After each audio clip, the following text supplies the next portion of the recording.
자, 안녕하십니까 여러분.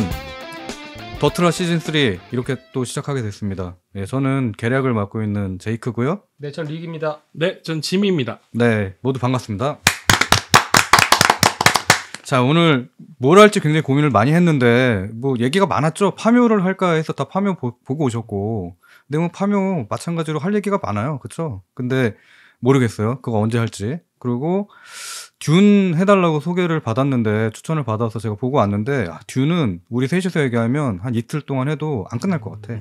어떠세요? 듄은 사실 뭐 일주일 동안 저희가 할 얘기가 너무 많기 때문에 네. 한번 특집으로 잡아서 하시는 게. 네, 그쵸. 거기 나오는 뭐 신화부터 시작해서 뭐 전설, 그 다음에 캐릭터, 그리고 드니벨레브의 연출까지 사실 우리가 얘기하기 시작하면은 끝나지가 않을 것 같아. 그래서 그거는 좀 특별 편으로 1시간 반 정도 잡고 저희가 팟캐스트 내보내는 걸로 녹음해 보는 걸로 한번 해보죠. 네. 네, 좋습니다. 그래서 오늘 우리가 결정한 영화는 가여운 것들. 네. 요르고스 란티모스의 가여운 것들을 할 거고요. 각자 뭐 어떻게 보셨어요? 저는 요 근래 봤던, 그러니까 뭐 이것 좀 좋은 영화 나오면 늘 일상적으로 하는 얘기긴 한데, 현재 기준으로 요 몇 년간 봤던 영화 중에 기억에 남는 순위권에 딱 들어가요. 되게 좋았고 뻔하지도 않고 미술도 좋고 연기도 좋고 안에 있는 메시지성도 좋고. 저는 되게 오랜만에 이 영화 되게 보통 평소에 장르 영화 같지 않잖아요. 어떤 기승전결이 딱 이렇게 돼 있다든지 이런 구조가 아니다 보니까 점점 시간이 가면 갈수록 뒷장면이 나와서 이렇게 해서 마지막 엔딩까지 사실은 예측지 못했고 계속 놀라게 되는 되게 최근에 참 귀한 영화인 것 같습니다. 네, 저는 사실 뭐 하는 일이 그렇다 보니까 비주얼을 볼 수밖에 없는데, 내가 최근에 본 영화 중에서 눈을 이렇게 황홀할 정도로 이렇게 즐겁게 해준 영화가 있나? 그리고 저는 영화가 끝나지 않길 바라는 영화들이 가끔가다 있거든요. 이거 더 봤으면 좋겠다. 이거 뒤에도 더 있었으면 좋겠다. 막 그런 영화들이 있는데, 뭐 대표적으로 좀 전에 얘기했던 듄이 그랬고요. 3시간을 보고 나서도 제발 좀 안 끝났으면 좋겠어. 1시간만 더 해주면 안 되겠냐 그러고 있었거든요. 근데 이번에 가여운 것들도 저는 그 마지막 장면이 나오면서 여기서 끝나면 안 되는데 조금만 더 보여주면 안 돼. 막 그 생각을 하게 만들 정도로 굉장히 좋았고요. 그 다음에 저는 꿈에 나올 것 같은 장면들이 너무 많아서 좋았어요. 네. 자, 그래서 그 영화의 뭐 전반적인 내용은 어차피 보실 분들은 보실 것이고, 또 이걸 볼까 말까 고민하시는 분들은 유튜브로 또 찾아보실 거기 때문에 저희가 소개해드리는 건 좀 무의미할 것 같고, 아마 관심 있는 분들은 뭐 제 페이스북이나 어차피 또 릭도 관련해서 또 쓸 것 같은데, 그런 걸 보시면서 얼마나 좋았는지에 대해서 그렇게 또 탐구해 보시는 것도 좋을 것 같고요. 이 영화가 그리고 이번에 오스카에서 상을 굉장히 많이 받았습니다. 그래요? 네. 그렇죠. 사실 뭐 이 여배우에 대한 상부터 해서 사실 오펜하이머가 어쩜 이 영화가 아니었으면 나머지 상들도 다 가져갈 수 있었는데, 맞아요. 거의 오펜하이머에 충분히 이제 대적할 만한 작품성이나 내용을 보이면서 네, 많은 또 상을 이 작품이 타가게 됐었죠. 오펜하이머의 방어막이었죠. 그렇죠, 사실. 네. 거의 가림막이었죠. 네. 네. 그리고 또 흥미로운 점은 오펜하이머가 굉장히 그 남성 서사에 가까운 이야기도 하고, 주인공 어떤 오펜하이머는 이 주인공, 근데 이 영화는 굉장히 여성 서사로서 또 가잖아요. 그렇죠. 그러다 보니 참 이 아카데미에서 이 두 서사가 맞붙는데 흥미로운 좀 광경을 본 것 같습니다. 네, 저도 그렇다고 생각을 하는 게, 그리고 돈을 들인 규모가 달라요. 그렇죠. 네. 그래요? 거의 그 이번 영화는 그러니까 헐리우드 전반적인 그런 이제 그 셋업 되는 돈 비용에 따지면 이건 거의 예술 영화에 투자되는 되게 적은 비용으로 만든 영화예요. 그렇죠. 네. 그러니까 쉽게 얘기해서 오펜하이머가 굉장한 그 대기업의 자본 영화라고 따지면 이 영화는 조금 더 아트하우스 시네마 영화, 좀 더 스타트업에 가까운 영화라고 할 수 있지 않을까. 그러니까 돈이 적게 든 건 아닌데 오펜하이머와 비교를 하자면 정말 엄청나게 격차가 나는 아주 효율성이 좋았던 영화인 거예요. 그래서 뭐 저는 그 부분도 좋았고, 방금 전에 그 여성 영화다, 뭐 페미니즘 영화다 이런 얘기가 많이 나오고 있는데, 두 분은 이게 페미니즘 영화다라고 했을 때 어떻게 생각하세요?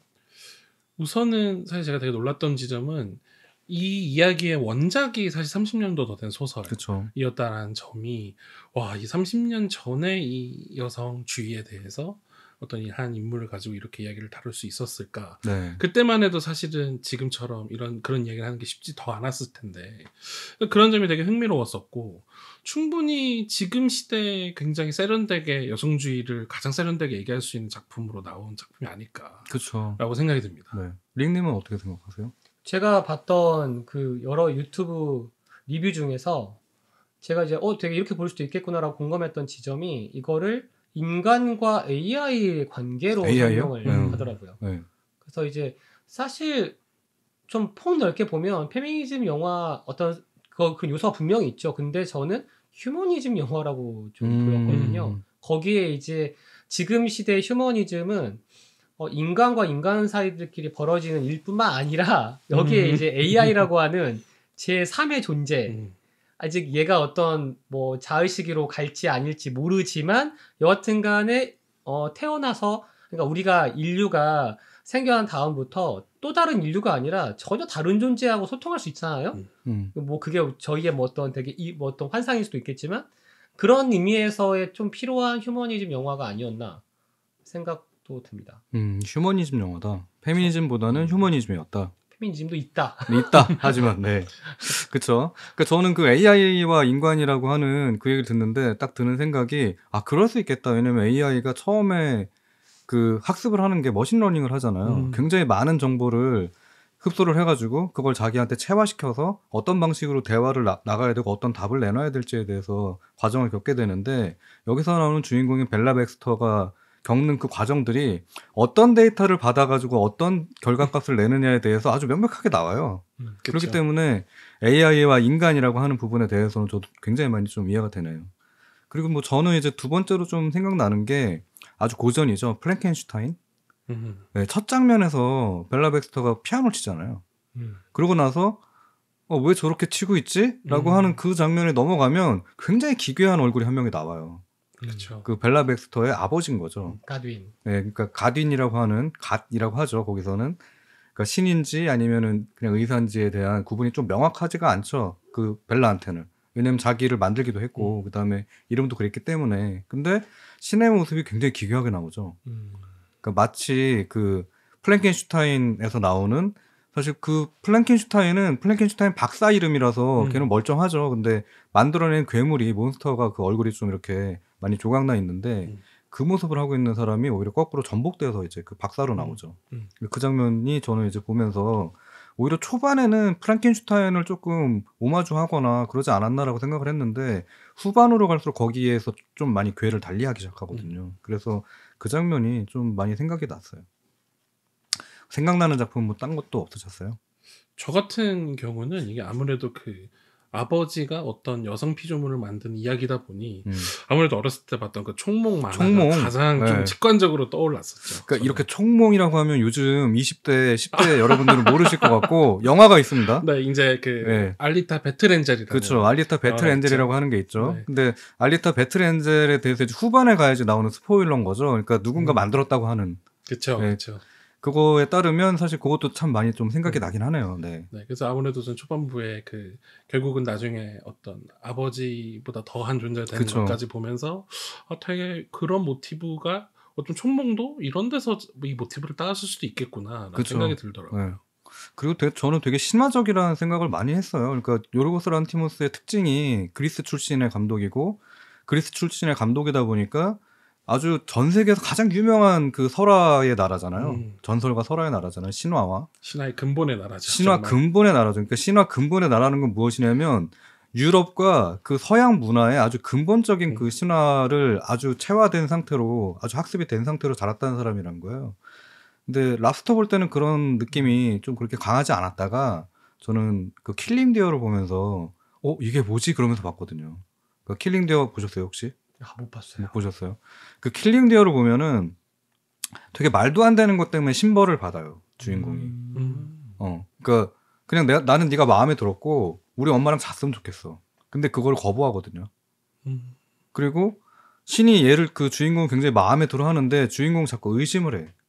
그러니까 그거에 대해서 신이 짜증을 내면서 나중에 굉장히 좀 잔인한 선택을 하게 하거든요. 근데 그 과정까지 가는데 그게 굉장히 그리스 신화적이에요. 그러네요. 네, 그러니까 그리스 신화에서 나오는 신들은 굉장히 인간적이잖아요. 그래서 뭐 복을 주든 축복을 주든 아니면은 뭐 벌을 내리든 이런 것들이 신의 입장에서 내리는 게 아니라 서로 질투도 하고 그다음에 또 궤변도 막 내놓고 그다음에 자기가 정말 좀 이상한 존재라는 것도 드러내면서 나오거든요. 근데 그 킬링데이를 보시면은 그런 장면들이 굉장히 좀 심하게 녹아 있습니다.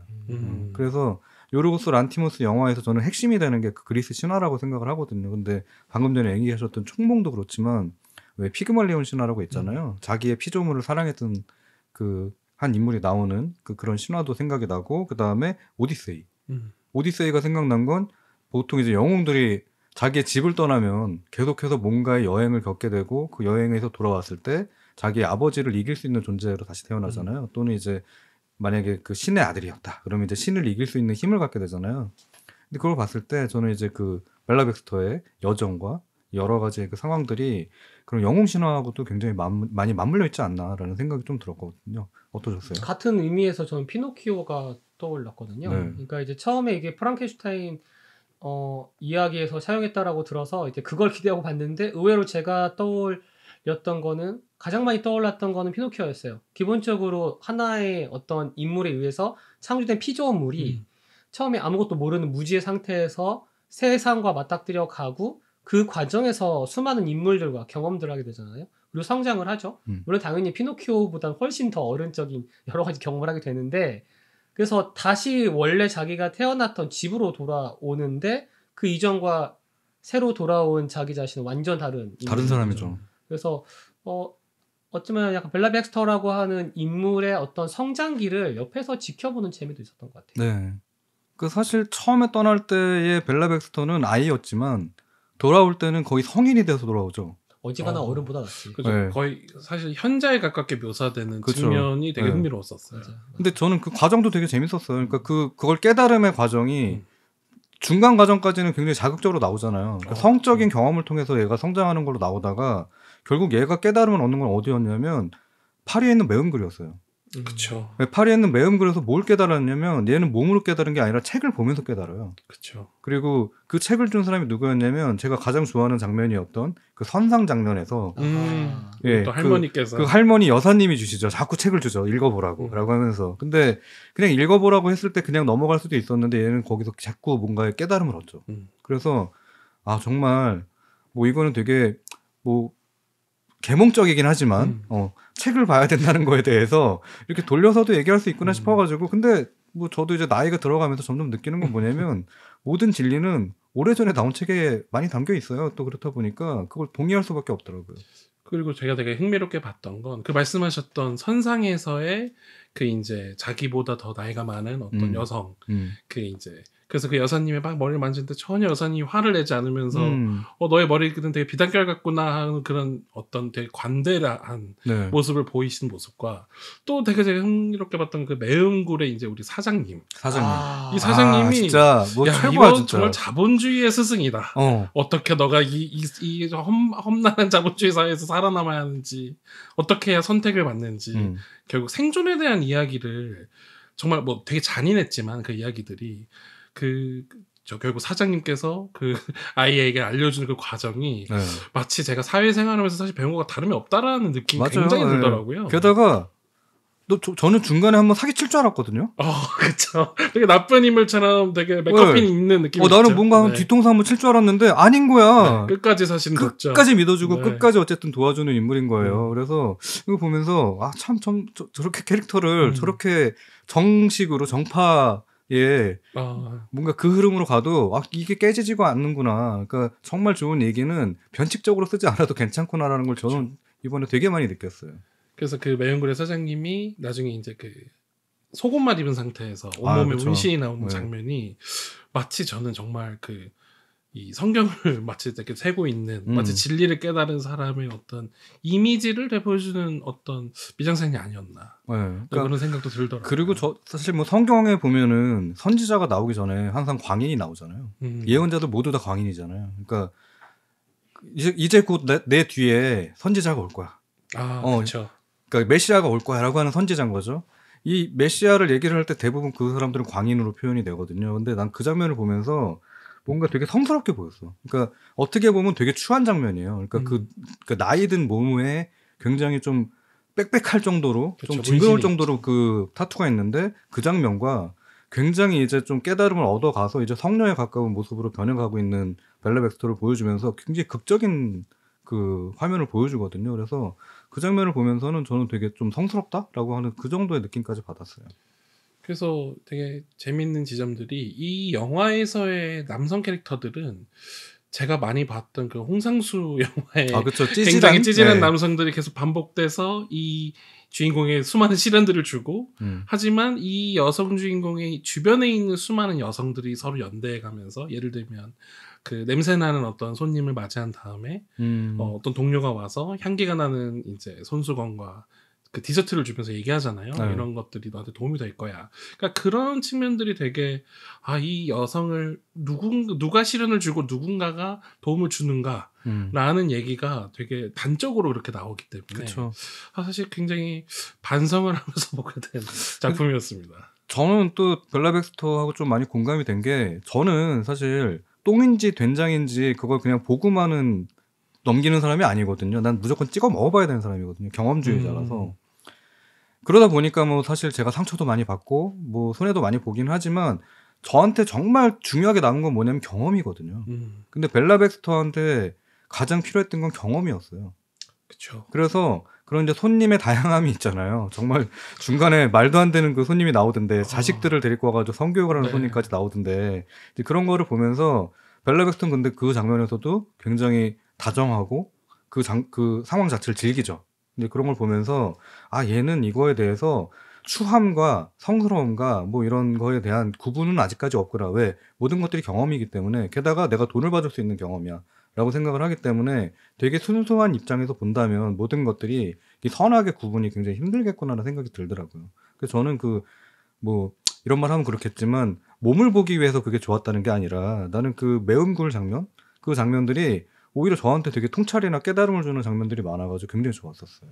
네, 그렇죠. 그러다 보니까 사실 영화에서도 그 어떤 매음굴 안에서 벌어지는 일들을 막 성적으로 묘사하기보다는 그쵸. 이 인물이 계속해서 이 새로운 사람을 겪으면서 변하게 되는 어떤 표정이라든지 혹은 그 다음에 하게 되는 말이라든지 이런 것들을 되게 중점적으로 보여주는 장면들이 이 장면을 되게 고민하고 찍었구나. 되게 맞아요. 공을 네. 들이고 정말 세공하듯이 이 장면을 찍었구나라는 생각이 많이 들더라고요. 네. 그러니까 제가 볼 때는 그 장면이 정말 그 큰 변화거든요. 중간까지는 그냥 그 누구죠? 그 같이 여행 떠났던 그 남자? 덩컨 웨더번? 덩컨 웨더번하고 같이 여행을 떠날 때는 도대체 영화가 어떻게 끝내려고 이렇게 가는 거지? 라고 했다가 맞아. 파리 장면으로 딱 넘어가면서부터 이제 그 덩컨 웨더번하고 이제 거리를 두기 시작하잖아요. 사실상 거의 추진 로켓처럼 분리가 되죠. 그쵸. 네. 분리가 되죠. 이제 각각의 이제 독립된 생활을 하기 시작하는데 처음에 덩컨 웨더번이 뭐라고 했냐면 나는 바람둥이고 나는 여자를 그렇게 오랫동안 만나지 않고 그렇게 얘기를 했는데 이게 상황이 뒤집히잖아요. 그렇죠. 역전이 되죠. 역전이 돼버리잖아요. 덩컨 웨더번은 여기 집착하기 시작하고 그 다음에 오히려 벨라 백스터는 나 너 아니어도 사람 되게 많고 내가 경험할 거는 너로서는 끝났어라고 얘기를 하잖아. 그렇죠. 심지어 나는 이미 약혼자도 있어. 맞아요. 네. 굉장히 당당하죠. 네. 그리고 덩컨 웨더번이 어디까지 나중에 가냐면 그거를 약혼자한테도 얘기해. 얘 매운글에 있었어. 그리고 실제 그 벨라 백스터의 원래 그 정체인 거죠. 원래 정체였던 원래 남편 빅토리아였을 때 그 남편까지 데리고 와가지고 다 고해버리잖아요. 그래서 그 장면 보면서 찌질함의 극치를 찌질함의 보여주는. 극치를 보여주는데 나는 그것도 이해가 돼. 왜냐면 하지만 공감이 가는 이 모든 남자들은 20대 때 그 찌질함의 시간을 겪어. 맞아. 네, 근데 그 시간을 겪지 않는다? 그럼 나는 얘는 좀 이상한 애야. 오히려 사이코패스 같은 느낌이 있어요. 그래서 우리 20대에 술 왜 먹어요, 남자들이? 그 찌질함을 얘기하려고 먹잖아. 그러니까 나의 찌질함이 마치 정당했다고 얘기하기 위해서 같이 다 모여가지고 술을 먹으면서 공감을 하거든요. 근데 친구들도 알아. 얘가 되게 찌질한 거.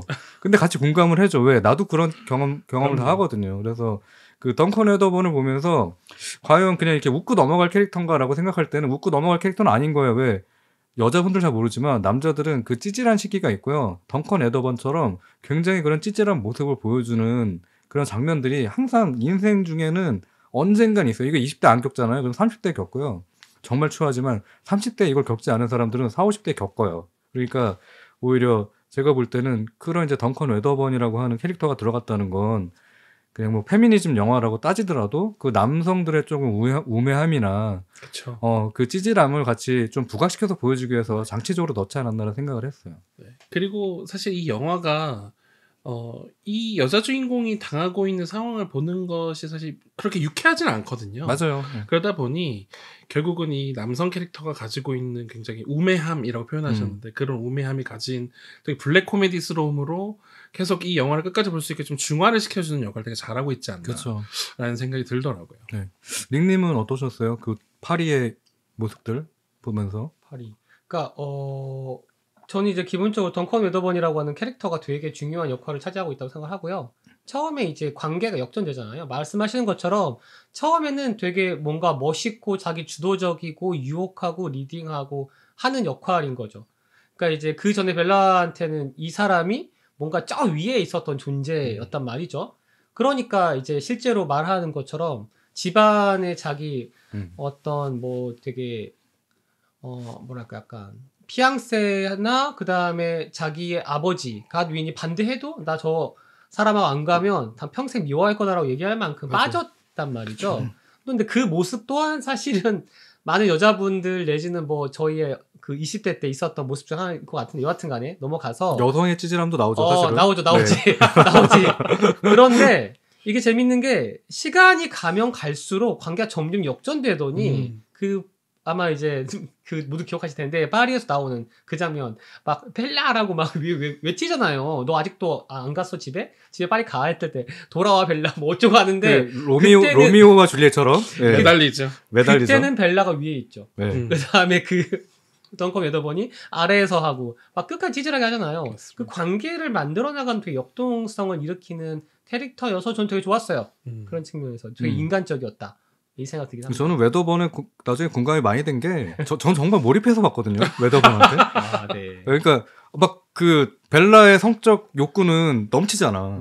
선상에서 보면은. 근데 이 웨더번은 한계가 있거든. 남자들은. 인간이니까. 그 인간이니까. 그러니까 자기가 굉장히 강하다는 걸 되게 어필했었는데 그렇죠. 이 벨라의 욕구에는 자기가 모자른 거지 사실은. 그렇지. 근데 더 웃기는 건 뭐냐면 그렇다고 해서 벨라가 배신을 때리진 않았어. 그렇지. 그렇죠. 네. 그러니까 그런 모습들을 보면서 야 웨더번으로 살기 참 힘들구나. 저게 참 힘치운 게 아닌데 거기에 빠져가지고.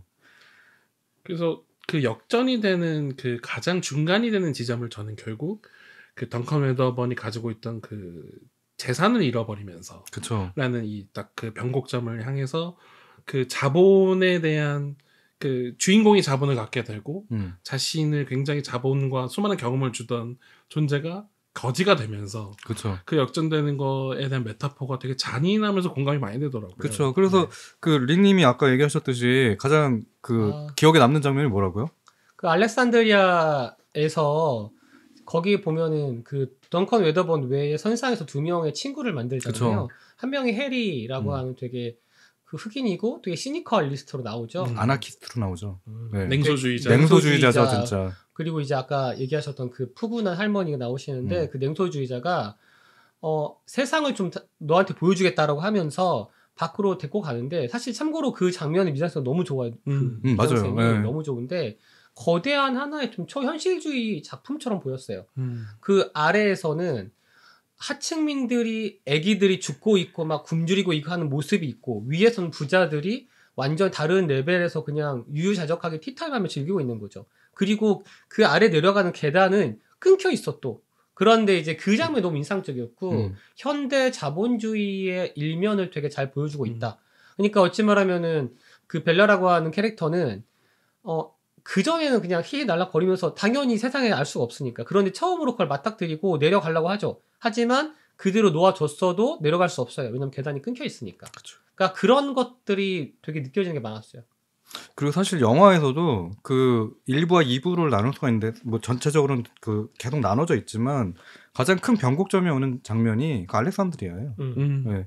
벨라 백스터가 바뀌기 시작하는데 그 스스로 이제 그 독립적으로 뭔가 진취적으로 나가고 혼자서 생각하고 혼자서 무언가 결정해서 무언가를 밀어붙이기 시작하고 남성에 대해서 이제 독립적인 여성으로 태어난 그 장면이 사실은 그 알렉산드리아에서 오열 장면 이후예요. 그쵸. 각성을 각성을 하게 하죠. 되죠. 예, 각성을 하죠. 그래서 그 주인공이 계급성이라는 개념을 이제 배우게 되고 그쵸.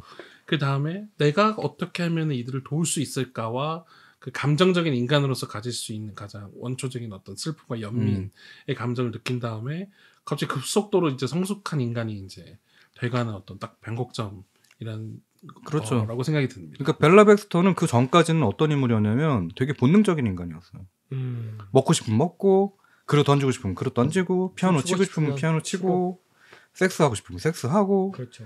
남자 만나고 싶으면 남자 만나고, 뭐 자고 싶으면 자고, 술 먹고 싶으면 술 먹고 이러던 인물이었다가 알렉산드리아 장면 이후에서부터는 얘가 컨트롤하기 시작해요. 나도 돈 벌 수 있어를 보여주기 시작해요. 파리로 가서는. 생각보다 어렵지 않은데? 네가 왜 나한테 지금까지 잘난 척을 했지? 라고 하는 그 장면으로 바뀌기 시작하거든요. 그러니까 그 장면이 저는 그래서 굉장히 중요한 장면이 아닌가라는 생각을 하고요.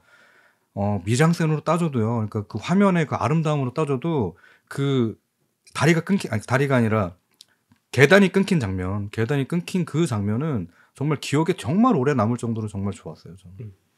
그쪽에서 마치 저는 그 메타포가 어떤 느낌이었냐면 그 냉소주의자 그렇게 설명하잖아요. 우리가 내려가서 도우려고 해도 우리를 폭행할 거고 강간할 거다 저들이. 굉장히 그 계층을 자신들을 공격할 대상으로 묘사한단 말이에요. 그 다음에 끊어진 계단을 보여주다 보니 마치 결국은 그 상위 계급이 이 계단과 계급의 이동을 완전 막아버린 느낌? 그쵸. 처럼 마치 묘사가 저한테는 다가왔었다. 그러니까 저는 좀 더 크게 얘기하자면 그 성과 그 건축물은 사회적인 시스템이고, 그다음에 그 시스템 자체가 계단으로 내려갈 수 없게끔 만들어 놓은 거죠. 그래서 저는 진짜 그 장면에서 이제 뭐 얘기하다 보니까 또 저도 많이 깨닫는 바도 있고, 그다음에 그 장면이 정말 좋았구나. 여러 장면들이 좋았지만, 뭐 처음에 여행 같은 장면에선 그랬거든요. 야, 세상에 저렇게 아름다운 나라가 있어? 정말 그런 나라가 있어? 그러면서 보다가 딱 그 배로 넘어가면서 선상으로 넘어가면서 이게 판타지구나. 정말 판타지였구나라고 하는, 이게 다른 세상의 이야기구나라고 하는 장면으로 넘어가게 되고, 결국 그 알렉산드리아로 넘어가서는 이게 결국 근데 우리 사회를 빗대서 얘기하고 있네 하면서 이제 이야기가 굉장히 풍성해지거든요. 그래서 저는 그 장면이 정말 좋았습니다. 그리고 링님이 그거를 딱 그렇게 찝어서 얘기해 주셔가지고 저도 머릿속에 갑자기 번쩍하고 생각이 나더라고요. 네. 그거 외에 또 그것도 좋지 않았나요? 이제 실제 영화 예고편 할 때 뭐 티저나 이런 데서 나오긴 한데 벨라가 갑자기 춤을 춰요. 그것도 인상적이었어요.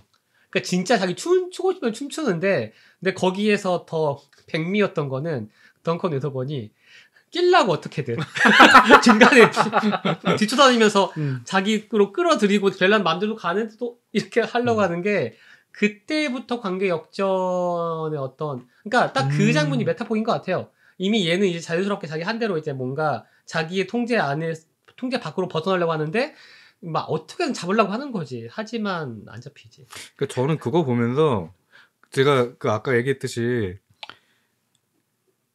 저는 그 남성 캐릭터에 많이 공감해서 했다고 했잖아요. 네, 그럼. 네. 그러니까 벨라 백스터보다는 자꾸 그쪽으로 공감이 되는 게 이런 거야.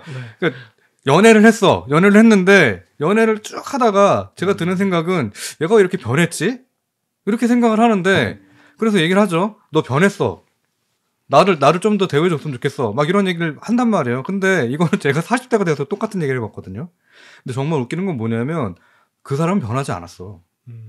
그대로였어. 근데 여기서도 보면 벨라 백스터는 처음과 끝이 거의 비슷해요. 그냥 성장만 해갈 뿐이야. 그쵸. 자기가. 근데 성격이나 여러 가지의 그 행동들은 변하지 않았는데, 이 남자는 뭐냐면 변했다고 느끼는 거야. 근데 변한 건 누구예요? 자기 자신이거든요. 집착을 하기 시작했거든. 그래서 사랑할 때 집착이라는 거는 저렇게 위험하구나라고 하는 또 깨달음을 얻었습니다.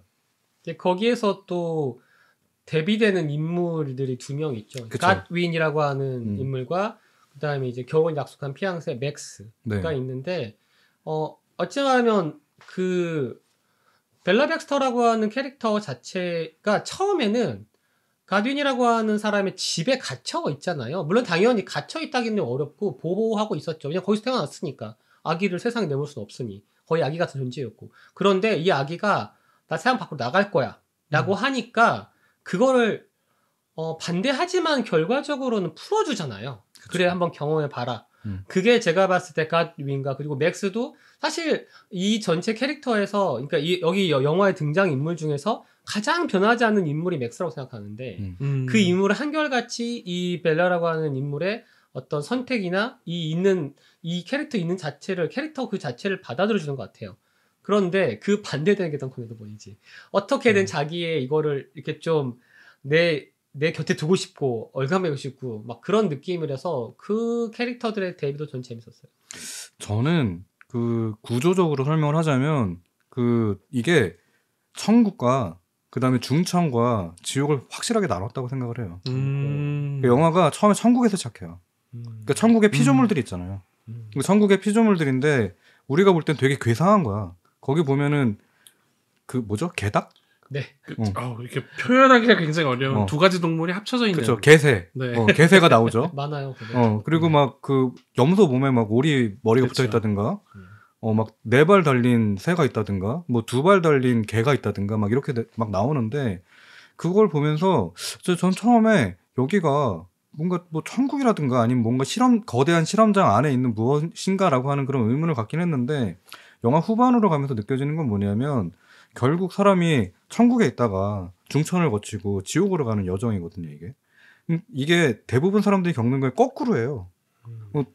그쵸. 네, 그러니까 모든 이야기들이 대부분 지옥에 있다가 중천에 갔다가 천국을 발견하면서 끝나요. 근데 이 영화는 어떻게 되냐면 천국에 있다가 중천에 있다가 지옥으로 갔다가 다시 천국으로 가는 과정을 담고 있거든요. 근데 그 천국의 주인이 누구야? 처음에는 가딘이었다가 나중에 벨라 백스터가 된단 말이죠. 그죠. 그래서 그런 걸 보면서 구조적으로도 굉장히 잘 짰다 이거는. 그러니까 어찌 보면 뭐 이거는 진짜 뭐 좀 너무 비약이긴 하겠지만 아까 AI까지 얘기가 나왔기 때문에 거기 나왔던 빅토리아가 죽은 다음에 겪는 그 사후 세계가 아닌가?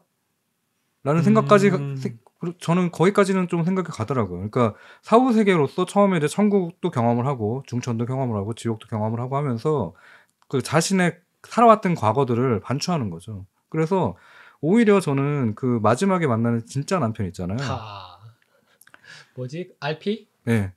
그 진짜 남편과의 겪는 것도 그다음에 중간에 그 선상에서 겪는 것과 파리에서 겪는 것도 그다음에 여기 이제 이 영국에서 겪는 것도 사실 각각의 어떻게 보면 전생이나 아니면 그 사람이 겪어왔던 여러 가지 인생 중에 하나 아닌가? 뭐 이렇게까지 가면 너무 비약일 것 같은데 저는 그렇게 보면서 또 재밌게 생각이 됐거든요.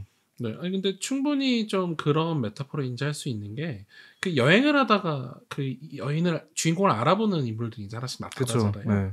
뭐 제가 알던 분이랑 헷갈렸어요라는 얘기를 하면서 그래서 마치 그 원래 자신의 삶 이제 이 아이의 뇌로 바뀌는 이제 그 이후의 삶이 이제 우리가 보는 영화 속 삶이라면 결국 그러니까 그러니까 되게 이 주인공이 계속 길을 잃는 장면이 나오고 길을 잃은 상태에서 계속 뭔가를 헤매는 장면이 나오는데 마치 그게 어쨌든 그 머슬 메모리처럼 그 전에 있었던 이 몸의 주인이 어떤 그것들을 가이드 해주는 느낌으로 메타포도 충분히 있다고 저는 또 볼 수 있을 것 같습니다. 네, 그래서 저는 오히려 그 AI라기보다는 사람이 죽어서 겪는 그런 과정 중에 하나가 아닌가?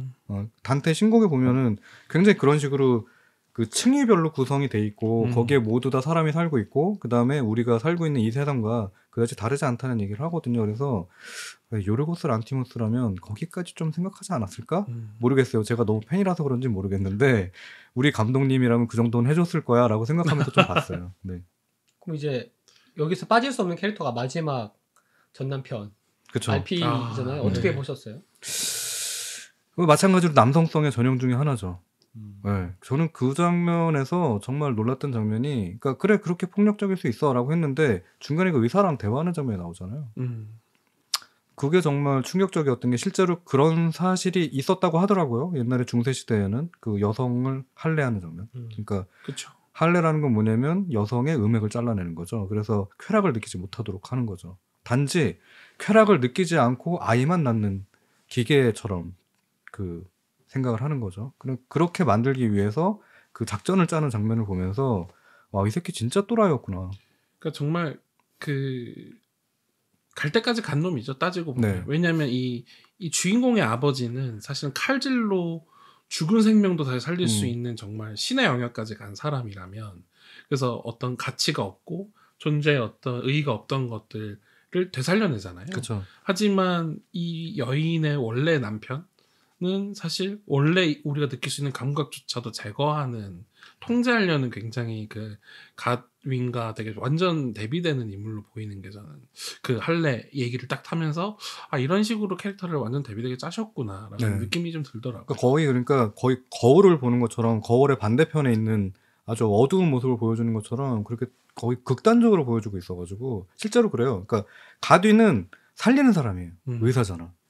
근데 이 남편은 뭐 하는 사람이냐면 군인이야. 죽이는 사람이야. 그러니까 이 생명과 죽음이 양쪽 끝에서 맞닿아 있었던 거죠. 그랬는데 거기 중간에 누가 있었냐면 벨라 백스터가 있는 거예요. 어떤 선택을 할 것인가에 대해서. 그래서 그 후반으로 갈수록 정말 저는 흥미진진했던 게 야, 이야기를 이렇게 풀어가네? 라는 장면과 그 다음에 야, 정말 고민을 많이 하고 쓴 각본이구나. 또 연기도 거기쯤 가면 벨라가 정말 이제 처음에 보여줬던 모습은 전혀 보이지 않아요. 일단 말을 너무 잘하죠. 말을 너무 잘해요. 굉장히 논리적이고 네, 말도 잘하고 심지어 사람을 속일 줄도 알고. 네. 네. 그리고 이게 제가 찾아보니까 엠마 스톤이 여기 투자를 했대요. 아 프로듀서로 네. 같이 등재가 돼 있더라고요. 네, 프로듀서로 등재가 돼 있고 각본에도 참여를 좀 했대요. 그래서 아 이게 엠마 스톤이 굉장히 욕심을 내고 했던 캐릭터고 그 저 그거 보면서 이게 과연 만약에 다른 배우가 했다면 이 정도의 느낌이 날까? 라는 생각을 했는데 과연 욕심을 내는 배우들은 많겠지만 아 이렇게까지 이렇게 완전히 순진한 아이부터 시작해가지고 완전히 성숙하고 깨달은 현자 같은 사람까지 표현한다는 게 쉽지는 않을 텐데라는 생각을 했거든요. 근데 이번에 상 받았잖아요. 그렇죠. 네, 상 받은 걸 보면서 아 정말 왜 그런 거 있죠. 그런 밈 있죠. 그 레오나르도 디카프리오가 오스카를 받기 위해서 별의별 짓을 다 했다고 하는 것이 있는데 엠마 왓슨은 그냥 그렇게 아주 노력하진 않은 것 같은데 그냥 자기가 할 수 있는 최대치를 이 영화에서 보여줌으로 해서 그 상 받는 걸 보면서 엠마 왓슨이란다. 엠마 스톤. 네. 엠마 스톤이 차후에 선택할 영화들도 어차피 또 요르고스 란티모스로 또 찍는다고 하던데 차후에 선택할 영화들도 굉장히 좀 재밌는 영화가 많이 나오겠다라는 생각을 하게 되더라고요. 저는 재발견이었어요. 엠마 스톤에. 저도 사실은 그 란티모스 감독의 영화를 저 이번에 처음이었기 때문에 네. 그 이전에 사실 가장 기억하고 있는 엠마 스톤 영화는 아무래도 그 뮤지컬 영화 뭐였죠? 라라랜드. 네, 라라랜드로 라라랜드. 사실 가장 강렬하게 기억을 하고 있었고 뭐 이전에 뭐 버드맨이라든지 그때 조연으로 나온 장면을 기억했다면 스파이더맨도 나왔고. 그렇죠. 네. 근데 와 정말 사실 하나의 인물이지만 완전 아이의 상태의 심리부터 현자의 심리까지 굉장히 다층적인 연기를 한 작품에서 이렇게 보여줄 수 있는 배우가 정말 얼마나 있나라고 그쵸, 생각을 해보면 쉽지 않아요. 네. 기술적으로나 작품에 대한 이해도 혹은 이 작품의 어떤 큰 그림을 볼 줄 아는 능력 이런 것들이 참 총체적으로 이 배우가 참 그동안 엄청난 연기적 갈증이 있었겠다라는 어떤 느낌이 들더라고요. 그렇죠. 그리고 필모가 보면은 꽉 차 있어요. 아 그렇죠. 네. 그러니까 아주 대중적인 것부터 시작해서 아주 예술적인 것까지. 그리고 뭐 그 중간에 있었던 게 지금 있는 이제 가여운 것들이고 거기서 대중적으로 조금 더 가면은 이제 라라랜드 정도인데 이 라라랜드에 나오는 엠마 스톤하고 이 가여운 것들에 나오는 엠마 스톤 둘을 비교해 놓고 보면요. 달라요. 완전 다른 다른 인물이에요. 네. 그리고 더더욱이 어메이징 스파이더맨 시리즈에 나왔던 엠마 스톤은 진짜 저쪽에 있는 옆집 사람인 거야. 그냥 엠마 스톤이 연기할 수 있는 힘의 아주 10분의 1밖에 안 쓴 그쵸. 작품이죠. 따지고 네. 보면. 그러니까 힘 빼고 한 연기인 네. 거죠, 그게. 그래서 저는 이번에 상도 받았지만 영화를 보면서 대배우의 탄생을 이렇게 눈으로 마주하는구나라는 생각까지 했어요. 네. 아마 나이가 들면 지금보다 10년이 더 흐르고 한 20년이 더 흐르고 나중에 나이가 들어서 할머니가 된다면 저는 어마어마할 것 같아요. 그렇죠. 이제 우리가 지금 보고 있는 메릴 스트립 같은 그렇죠. 메릴 스트립 같은 배우가 될 수도 있겠다라는 생각이 들더라고요. 근데 메릴 스트립보다 더 대중적으로 뭔가 공감하는 영화를 만들지 않을까라는 생각도 많이 들었어요. 네. 저는 조금 궁금한 게 그거예요. 그러니까 이 벨라 백스터는 두 개의 삶을 살았잖아요. 그러니까 새로운 삶과 이전의 삶이 있었는데 그게 이제 전 남편과의 사이에서 첫 장면이죠, 사실. 저 이제 두 번째 보면서 정말 놀랐던 장면이 나는 주인공인 벨라 백스터가 자살하는 장면이라고 생각을 했었는데 그게 아니었죠. 그 사건 때문에 벨라 백스터가 탄생하게 된 거죠. 네, 그래서 그 장면 보면서 좀 다시 보면서 야 정말 초반에 이렇게 다 스포일러를 했었구나라는 생각을 하면서 봤거든요. 근데 그 빅토리아는 왜 자살을 했을까요? 그러면은 뭐 사실 뒤에 여러 가지 그 단서가 나오긴 하지만 이제 이 영화가 재밌는 게 큰 이야기 줄기가 마무리 다 되었네라고 생각할 시점에 새로운 게 마지막 큰 게 남았잖아요. 남한 느낌이거든요. 최종 보스가 히든 보스가 그쵸. 나온 느낌이었어. 개인적으로. 진 보스가 나오죠. 뭐지? 이런 느낌이었는데 이제 그 전에 그러니까 정확히 저는 이제 그 전에 이 점을 짚고 넘어간다 생각하는데 그 엠마 스톤이 연기한 그 여성의 신체가 있긴 하지만 앞에 맨 처음에 나왔던 다리 위에서 뛰어내린 사람과 그 이후에 이제 벨라 백스터는 완전 다른 인물이라고 봐야 돼요. 왜냐면 뇌 자체가 바뀌었으니까. 정확히 말하면은 엄마의 신체를 입고 새롭게 태어난 아기인 거죠. 그 벨라 백스터 같은 경우에는. 그 전에 엄마라고 얘기하는 그 빅토리아가 왜 죽었을까에 대한 부분인데 이제 그 실마리를 알 수 있는 게 몇 가지 나오죠. 물론 많이 나오진 않지만 하인들에게 난 어떤 사람이었나요? 라고 물어보니까 대답을 안 해. 그리고 해당 그 남편하고의 저녁 식사 과정에서 나오는데 우린 너무 잘 맞았다.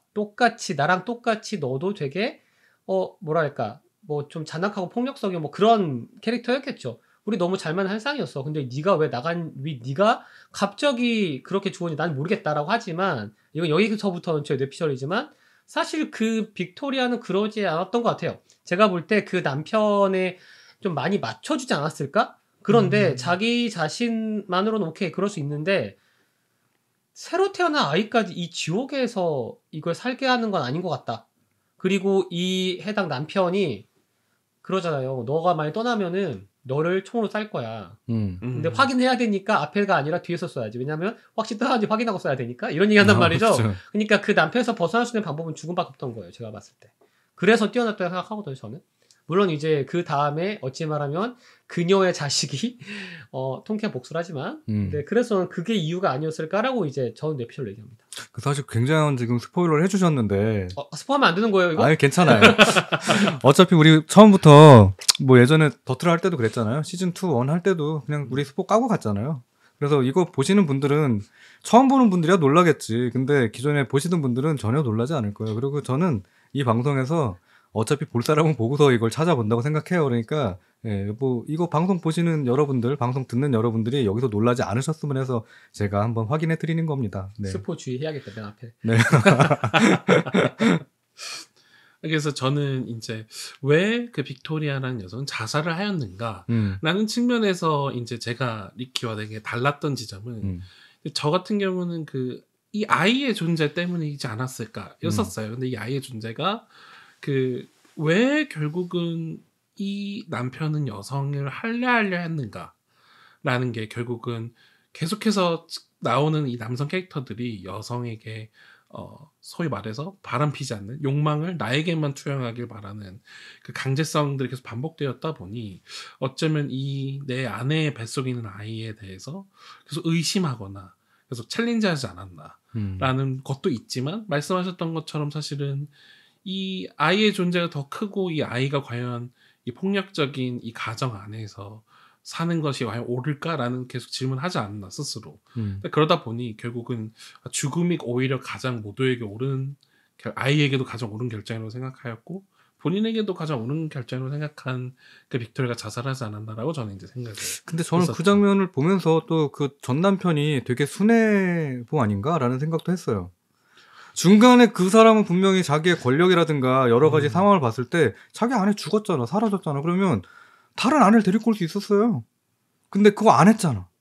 그러니까 약간 그 미친 순애보죠. 그렇죠, 미친 순애보죠. 광기의 순애보라고 그러니까 해야 될 것 그 같습니다. 야쿠자식 그 광기의 순애보죠. 네. 그래서 그 밤 돼서 술 먹으면 때리고 아침 되면은 미안해 너밖에 없어라고 하는 그런 이제 연애를 하는 건데 뭐 지금 이제 이 방송이 제가 지금 뭐 여성분들이 많이 들을지 남성분들이 많이 들을지 모르겠는데 그 남자 중에 그런 사람들 있어요. 실제로. 있죠? 예. 네. 그 되게 미친놈처럼 이렇게 하다가 또 챙겨줄 때 엄청 챙겨줘. 그러니까 결국 감정은 이 관계가 어떤 존중이 아닌 소유물로서의 결국 맞아요. 예. 관계로 해석한다는 점일 것 같아요. 그 왜 덕후들이 피규어 모으잖아요. 아, 근데 덕후들이 피규어 모을 때 장에다 넣어놓거나 이러고서 입고 지내거든요. 근데 그거에 대한 집착은 있어. 그게 망가지지 않았으면 좋겠고, 그게 때묻지 않았으면 좋겠고, 그렇죠. 조카들이 만지지 않았으면 좋겠고, 막 하는 이제 그런 이제 그 수뇌부도 있는데, 그 벨라 백스터를 대하고 있었던, 그러니까 빅토리아를 대하고 있었던 남편의 모습은 소유물이자 전유물인 거예요. 자기의 트로피인 거예요. 나 이렇게 아름다운 아내가 있어. 나한테 복종하는 아내가 있어. 라고 하는 것들이 아주 전형적으로 드러나고 있어가지고, 그 장면 보면서 벨라 백스터가 왜 자살했는가? 라고 했을 때, 이게 후반에도 이어지는 게 결국 벨라 백스터는 자기가 스스로, 그러니까 자기가 스탠딩, 그러니까 독립할 수 있고 자기가 살아갈 수 있음으로 해가지고 모든 남자들로부터 구속력을 잃게 되잖아요. 근데 그 전에 있었던 빅토리아는 아니었던 거죠. 그러니까 그렇죠. 자기 혼자서 살 수 없었던 거예요. 그러니까 마치 이제 그 릭님이 얘기했던 것처럼 정말 빅토리아가 정말 잔인한 인물이었냐? 나 예전에 어떤 인물이었어라고 했을 때 그 모든 하인들이 굉장히 눈치를 보는 인물이었냐라고 했을 때 그러면 진짜 그 빅토리아는 그렇게 잔인한 인물이었냐라고 따지자면 그렇지 않을 수도 있다라고 저도 생각하는 게 뭐냐면 그러지 않으면 그 집에 살 수가 없는 거야. 그렇죠. 생존을 위한 어떤 네, 선택. 생존을 위한 선택을 그렇게 하지 않았나라는 생각을 하게 되기 때문에 제가 볼 때는 굉장히 좀 수동적인 여성이었다가 능동적인 여성으로 변하는데도 굉장히 극적인 모습을 보여주고 있지 않나. 몸은 그 보면은 되게 수동적이었던 사람이었는데 뇌가 바뀜으로 해서 굉장히 능동적인 인물로 바뀌지 않았냐. 저는 그러면서 그런 생각을 했어요. 사람한테 기회라는 게 어디까지 줘야 되고 어디까지 인정을 해줘야 될까라고 가지고 생각을 해봤는데 뭐 이런 인물이 있는 거예요. 그러니까 과거에 다른 사람들한테 되게 무례한 짓을 많이 했던 사람이야. 그랬는데 이 사람이 고생을 하고 나이를 먹고 하다 보니까 친절한 인물로 바뀌었어. 근데 과거에 이 사람을 만났던 인물들은 얘가 바뀌지 않았을 거라고 믿고 이 사람을 새로 만난 사람들은 과거에 이 사람이 이랬어? 라고 생각을 할 정도로 이 사람 바뀌었단 말이에요. 그러면 대부분의 제가 제 주변에서 그리고 저도 겪었지만 이 사람한테 기회가 잘 안 가요. 그렇죠. 네. 네, 이 사람이 30살까지 살았는데 40살에 바뀌었다 그래서 잘 기회가 가지 않아요. 옛날에는 그랬잖아. 라고 하면서. 근데 저는 한 3-4번 정도는 기회를 줘야 된다고 생각을 하거든요. 이 사람이 과거에 얼마나 개새끼였어도, 얼마나 씹새끼였어도 지금 상태에서 뭔가에 좀 좋은 모습을 보여주고 있고 노력하고 있다면 오히려 저는 평범하게 살던 사람보다 더 혀를 깎는 노력을 했을 거라고 생각을 하거든요. 그래서 이런 사람들한테는 더 한번 기회를 주고 관심을 줘도 되지 않나라고 생각을 하는데 뭐 이 영화를 보면서는 좀 그런 생각이 많이 들더라고요. 그래서 이 벨라 백스터가 얻는 게 사실 새로운 기회잖아요. 내가 새로 꾸밀 수 있는 기회, 다른 사람들이 나를 새롭게 볼 수 있는 기회, 과거의 나와 좀 단절돼서 나는 완전히 다른 존재라는 걸 알리는 기회도 여기서 얻었기 때문에 저는 정말 그런 거 보면서 좀 위안도 얻고 희망도 보고 했어요.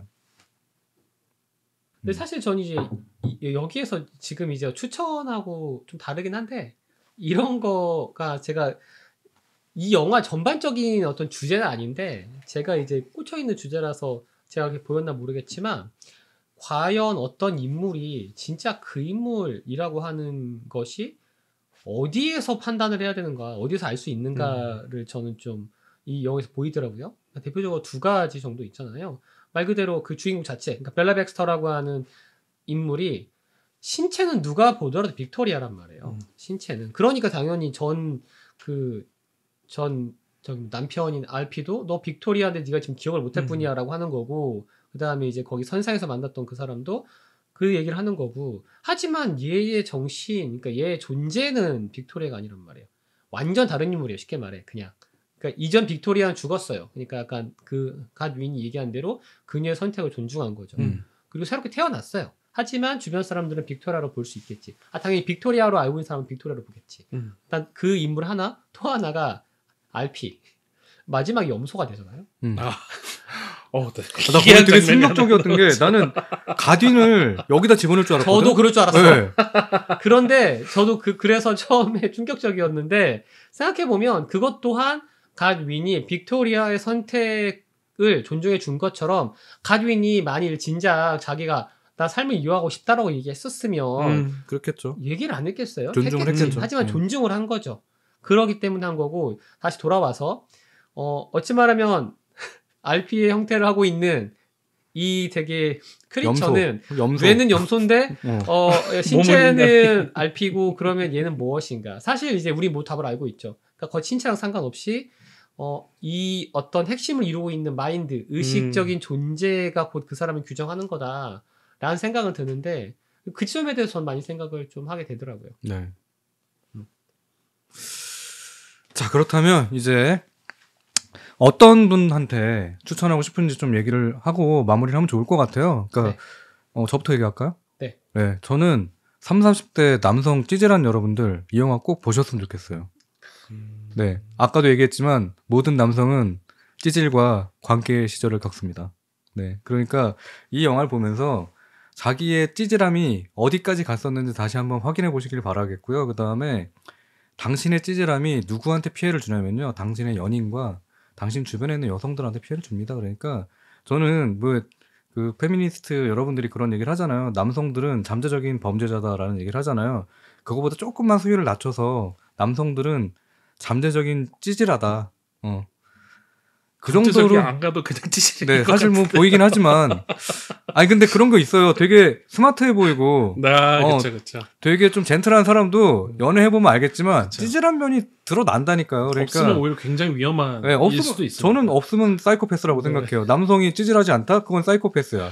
그러니까 아마 뭐 여성분들도 많이 그러니까 여성의 지지를 뭐 적극적으로 받고 있는 영화긴 한데 남성 여러분들이 좀 더 많이 보셨으면 좋겠고요. 너무 그 엠마 스톤이 벗은 장면에 집중해서 보지 마시고요. 전반적으로 어떤 흐름을 가지고 있는지, 그 다음에 조금은 저런 장면이나 저런 대화가 어떤 의미인지 그거는 조금 더 생각하면서 보시면은 나중에 여자친구한테도 좀 사랑받을 것 같고, 그 다음에 연애를 하면서도 굉장히 도움을 많이 받으실 겁니다. 그래서 저는 30, 40대 남성 여러분들이 좀 많이 보셨으면 좋겠어요. 네. 링님은요? 저요? 저는 좀 그냥 되게 라이트하게 뭐랄까 비주얼 쪽 관련된 관심이 있거나 일을 하는 사람들, 그러니까 디자이너라든지 아티스트 이런 사람들이 반드시 봐야 될 영화다. 일단 미장센이 너무 좋아요. 그리고 그러니까 단순하게 이쁘게만 하는데 그치는 게 아니라 의미 같은 거라든지 이런 것들도 잘 녹여져 있고요.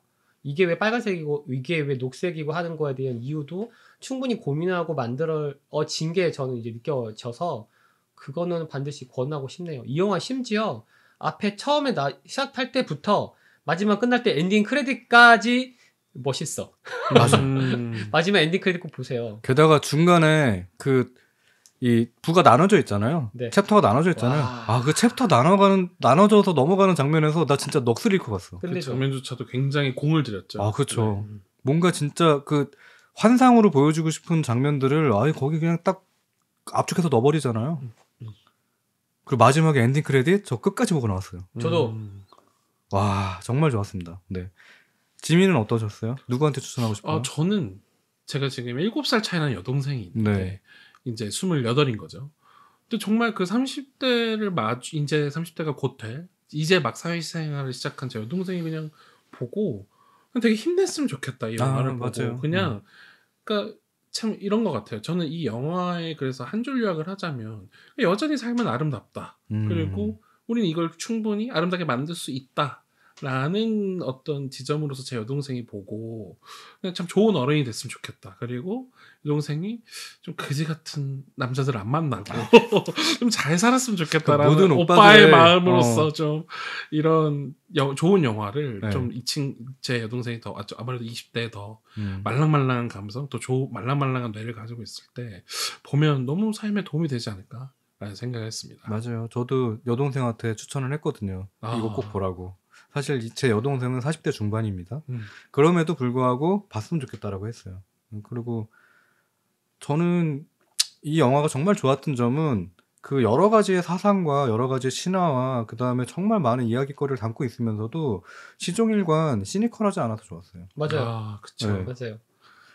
엄청나게 되게 심각하게 갈 수도 있거든요. 그리고 결말을 되게 절망적으로 낼 수도 있거든요. 근데 그렇게 가지 않아서 좋았어요. 그리고 이게 영화가 굉장히 시종일관 굉장히 유머를 잃지 않는다라는 맞아요. 점이 네. 되게 놀랍죠. 사실은 예를 들면 초반에 그 맥스가 쓰러져 있을 때 약품으로 가딘이 확인하고 딱 맥만 짚고 다시 가는 그런 되게 블랙 코미디적인 네. 장면이 처음부터 끝까지 계속 배치돼 있어서 충분히 웃으면서 볼 수 있는 장면이 너무 많다. 이 그쵸. 영화는. 이거는 저는 네. 보면서 계속 혼자서 킥킥대면서 봤거든요. 그쵸. 그러니까 별거 아닌 장면인데도 되게 킥킥거리면서 웃을 장면이 많아요. 맞아요. 그 디테일하게 또 여기 나온 배우들이 또 연기를 또 끝내주게 잘하지 않습니까? 그래서 그 배우들의 연기를 보면서 야 저거 디테일을 저렇게 살리네 하면서 본 장면들이 많아서 저는 그래서 정말 좋았어요. 그래서 대가로서 인정을 받는 건 절망적이거나 너무 심각한 장면뿐만이 아니라 우리나라의 봉준호 감독 영화들이 대부분 그렇잖아요.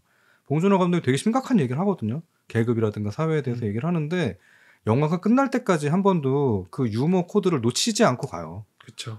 그래서 그 대가의 반열로 올라가기 뿐만 아니라 그 다음에 관객과의 그 소통과 대화를 하려면 그 유머가 절대 빠지면 안 된다고 생각을 하는데 이번 영화는 요르고스 란티모스 영화 중에서 그런 유머러스하고 관객과 소통하려고 하는 장면들이 많아가지고 저는 굉장히 좋았습니다. 네.